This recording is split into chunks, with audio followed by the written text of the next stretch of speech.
Bonjour, bienvenue au deuxième balado de la Société canadienne de la sclérose en plaques. Je m'appelle Marie-Claude Dufour et je suis directrice des programmes, services et relations avec les gouvernements. Aujourd'hui, je vais discuter avec deux agentes FOSP du réseau de connaissances de la Société de l'ASP, Natacha Vincent et Tracy Ann Curtis. Les filles, bon matin! Bon matin! Allô! Allô, ça va bien? Très bien, merci. Ça va toi? Ça va super bien. Je suis vraiment contente de vous voir ce matin. Tout d'abord, les filles, j'aimerais, pour les personnes qui nous écoutent, qui ne savent peut-être pas ce que c'est, que vous me disiez, c'est quoi le réseau de connaissances? Tracy Ann, toi ou moi? Vas-y, Natacha.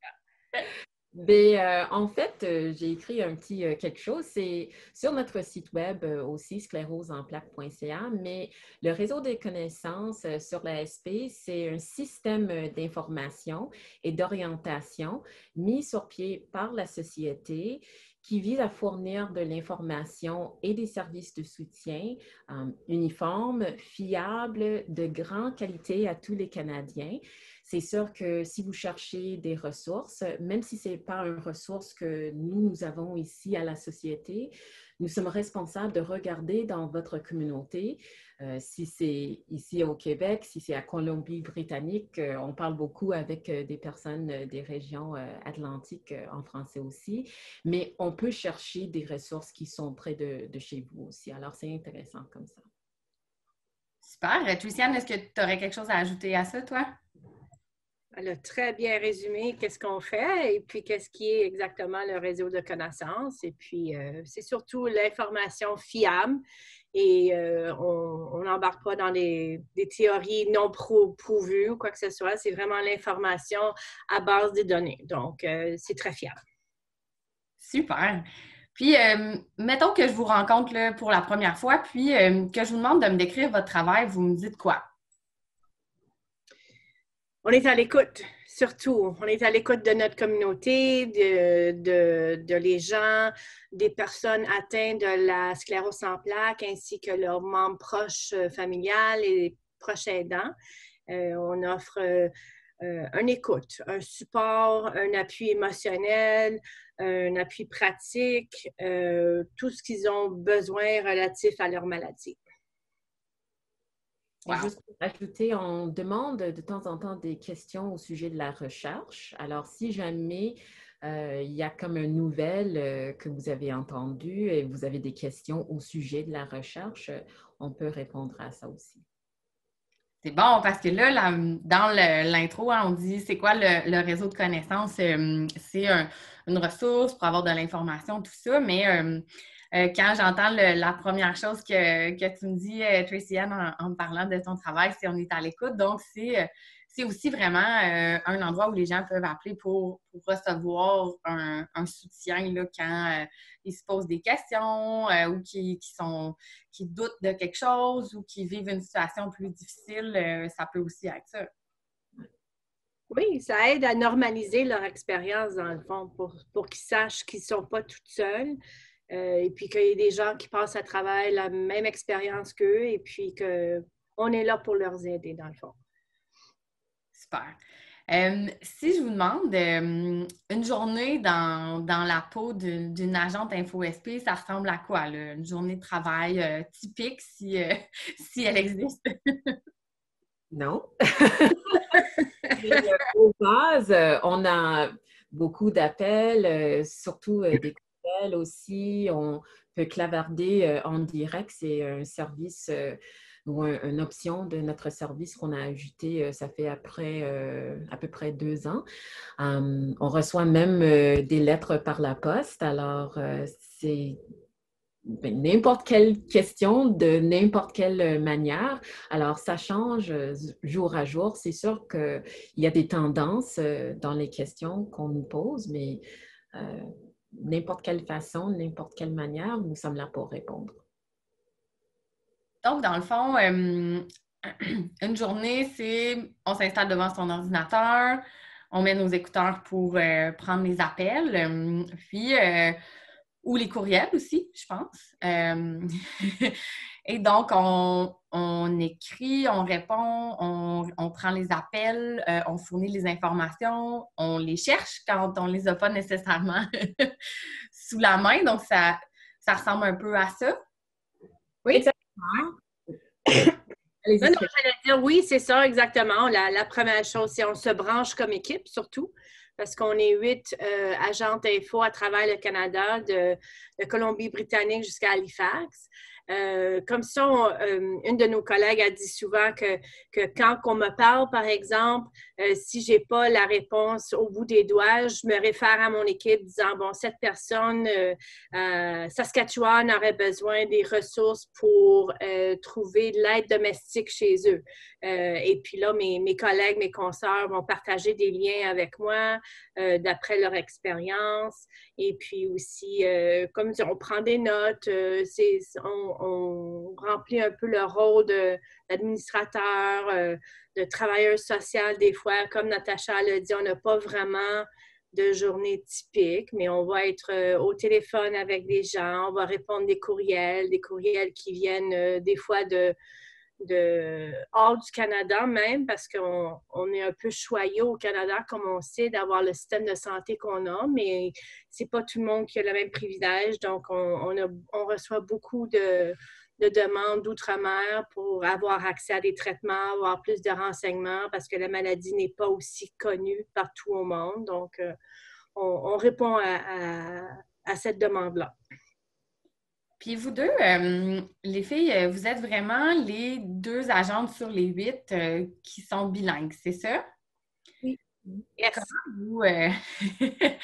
Comment vous gérez ces 2 volets-là, donc anglais-français? Est-ce que le volume d'appels est le même pour vous dans les 2 langues?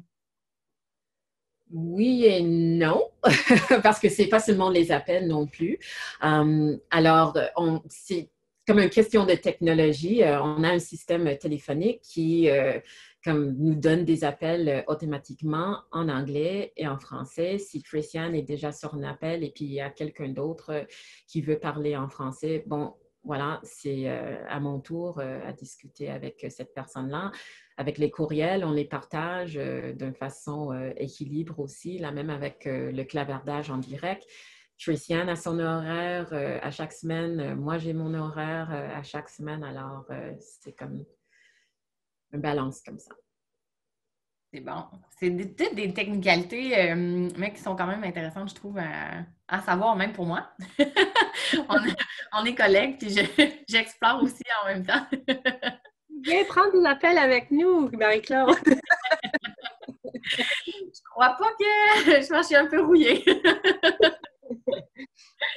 Je me demandais aussi, j'aimerais ça, je serais curieuse de savoir, les filles, qu'est-ce que vous préférez dans votre travail? Qu'est-ce que vous aimez le plus?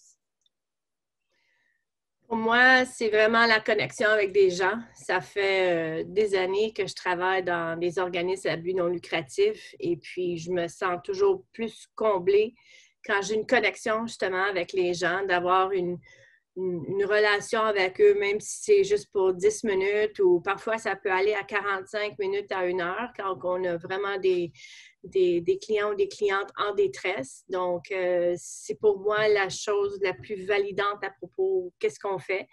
Et puis, deuxièmement, c'est vraiment la connexion avec mon équipe, que c'est vraiment des femmes extraordinaires, vraiment compassionnées, empathiques, qui sont vraiment... qui font le travail qu'ils font, qu'on fait le travail qu'on fait vraiment parce qu'on aime travailler avec les gens et puis on veut faire une différence. Ouais. Natacha? Si j'utilise mon cerveau bilingue, en français, il y a le terme proche aidant. Mais en anglais, si on fait comme une traduction littérale, c'est comme it's like a close helper, right? Quelqu'un qui aide d'une façon proche. C'est sûr que c'est rare qu'on fait des événements face à face, ça arrive de temps en temps, mais la plupart de notre travail, c'est de télétravail. Mais j'aime le fait que avec nos conversations, même si c'est sur le téléphone, avec un courriel, je semble plus proche avec nos membres à cause de leur expérience, à cause de leurs questions. C'est vraiment intéressant. Alors, j'espère que je suis aidant et je me semble très proche après nos conversations aussi. Ouais, en tout cas, si je peux me permettre, je pense que oui, parce que les évaluations du réseau sont très bonnes. Puis, pour avoir parlé dernièrement avec quelqu'un qui était entré en contact avec une de vous, je ne sais pas laquelle, mais cette personne-là avait été très satisfaite du service qu'elle avait reçu. Puis au sein même des employés, c'est quelque chose qu'on peut mentionner aussi, mais les employés de la société, ça nous arrive aussi de faire appel à vous pour votre, votre expertise, vos connaissances. Donc, quand des gens viennent vers nous avec des questions ou des problématiques auxquelles on n'a pas fait face auparavant, ben ça nous arrive de vous écrire un courriel ou de vous appeler et de dire « Ah, j'aimerais avoir un peu d'éclairage sur ce problème-là. » Donc, oui, je pense que c'est en tout cas, votre travail me semble assez essentiel là, dans notre communauté. Là. Je me demandais aussi, Joyciane, t'en as parlé un petit peu il y a quelques instants, mais c'était quoi votre travail avant, puis en quoi vos expériences vous aident dans votre travail actuel? Ça sonne comme une question d'entrevue, là, mais... Elle était, je pense. Mais là, c'est pas comment tu envisages que ça va te servir, mais comment ça vous sert maintenant vos expériences passées. Ben, pour moi, j'ai passé à peu près, je dirais, 7 à 8 ans avant d'être avec la société dans le domaine du cancer. Donc, travailler avec des gens atteints d'une maladie chronique, qui ont des besoins, des demandes très particuliers, qui ne sont pas comblés toujours par le système de la santé. On sait que, mettons, les infirmières et les docteurs, les professionnels de la santé, les spécialistes sont très taxés. Donc, je pense qu'on comble un besoin très particulier. Avant d'être dans le domaine du cancer, je travaillais dans un cimetière, au cimetière Mont-Royal. Donc, les gens trouvent ça un peu bizarre. J'ai passé 11 ans là, mais ça l'a vraiment formalisé mes expériences avec des gens vraiment, ben, ils étaient en deuil, c'est sûr et certain. Je voyais les gens, une fois qui ont perdu quelqu'un, une personne chère dans leur famille. Donc, ça a vraiment été une expérience d'humilité pour moi, d'être à l'écoute, littéralement à l'écoute, juste fermer la bouche, arrêter de parler, puis écouter vraiment c'était quoi leurs besoins. Donc, ça aide aussi à nous donner un peu d'humilité et reconnaissance vraiment pour qu'est-ce qu'on a dans notre vie. Merci pour ce partage-là. Toi, Natacha, de ton côté, je pense que je ne le sais même pas. Qu'est-ce que tu faisais avant? Anne, elle était très simple avec son description d'elle-même, mais oubliez qu'on partage une expérience aussi. Tous les deux, nous avons des bacs en journalisme. Alors, oui, j'ai mon bac là, mais j'ai pas vraiment travaillé comme journaliste. Oui, j'ai des articles, mais j'avais toujours un intérêt dans la santé et la communication.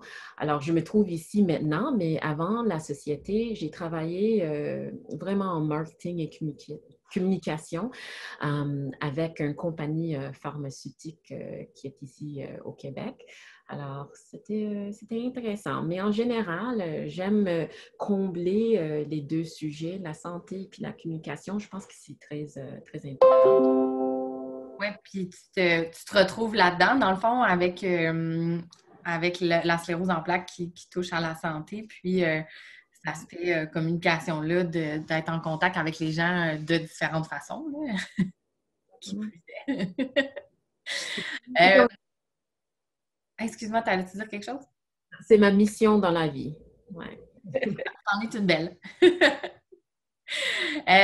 En terminant, j'aimerais qu'on touche un peu sur, je pense, Natacha, tu l'as mentionné tantôt, des fois, il y a des demandes qui reviennent un petit peu plus. C'est quoi les demandes les plus fréquentes que vous recevez? Puis il y a peut-être 2 temps là-dedans. Il y a peut-être avant le mois de mars. Puis après, je ne peux que présumer que ça a changé un peu là, la façon, en fait, pas la façon, mais la nature des appels. Donc, ouais, un peu ce que vous recevez le plus fréquemment là, comme demande. Oui. Tracy-Anne? La plupart de nos demandes touchent sur la demande d'information sur la sclérose en plaques, surtout pour les personnes nouvellement diagnostiquées. Malheureusement, on entend trop souvent qu'ils se sont fait annoncer le diagnostic, mais pas donner d'outils, pas donner assez de renseignements, comment même débuter leur cheminement avec la maladie. Donc, on est là pour combler ce besoin surtout. Deuxième étape qui est un peu relatif avec ça, c'est des renseignements à propos de leurs médicaments. Quels ils devraient choisir, qu'on ne peut pas leur aider exactement avec ça parce qu'il faut souligner surtout qu'on n'est pas des professionnels de la santé, mais on a accès à des renseignements, comme on a dit plutôt très fiables. Ça, c'est vraiment des cas d'appui à propos des ressources dans leur communauté. Et puis, comme tu as dit, Marie-Claude, il y a vraiment un avant-temps et pré-mars 2020. Aussi. Et puis peut-être Natacha veut toucher qu'est-ce qui est arrivé depuis le mois de mars. Bon, la nature des questions, on reçoit beaucoup en termes des subventions ou des soutiens financiers. C'est sûr qu'avec la pandémie, on a toujours des questions comme ça. Le besoin est maintenant même plus augmenté. Et malheureusement, nous ne sommes pas, comme Tracy-Anne a mentionné, nous ne sommes pas des professionnels de la santé, ni des experts juridiques, ni des experts en immigration, par exemple, mais on reçoit beaucoup de questions de ce genre. On peut vous référer ou suggérer comment trouver des ressources qui sont près de chez vous pour ces besoins. Et si on parle de la pandémie spécifiquement, oui, c'est plutôt les subventions et les soutiens qu'on peut recevoir. On attend toujours les nouvelles de M. Legault. On a entendu hier, par exemple, au niveau fédéral, les annonces qui étaient données par M. Trudeau. On attend toujours les choses qui sont vraiment visées à nos membres, mais on a d'espoir là-dedans aussi. Super. Puis, j'avais dit en terminant, mais finalement, j'ai une autre question qui me vient. J'aimerais ça savoir avec quoi, qu'est-ce que vous aimeriez que les gens retiennent? Donc, les personnes qui écoutent le balado, qu'est-ce que vous aimeriez qu'elles retiennent du réseau ou du travail que vous faites? Nous sommes là pour vous. Exact. Nous sommes à l'écoute et puis des fois, vous pouvez appeler avec une question qu'on peut régler la question dans 5 minutes. Des fois, c'est plus long à arriver aux besoins exacts de la personne, puis on est là pour ça aussi. Il n'y a personne sur notre équipe qui est impatiente ou qui est pressée de se débarrasser de vous pour prendre un autre appel. C'est pour ça qu'on est l'équipe qu'on est, puis vraiment que on tient beaucoup à notre communauté et puis qu'on est là pour les aider. Génial. Merci beaucoup, les filles Tracy-Anne Curtis, Natacha Vincent. Merci infiniment. Puis, on va ajouter là, le numéro du réseau de connaissances après le balado. Merci. Merci Marie-Claude pour le temps. Merci Bye. beaucoup. Bye.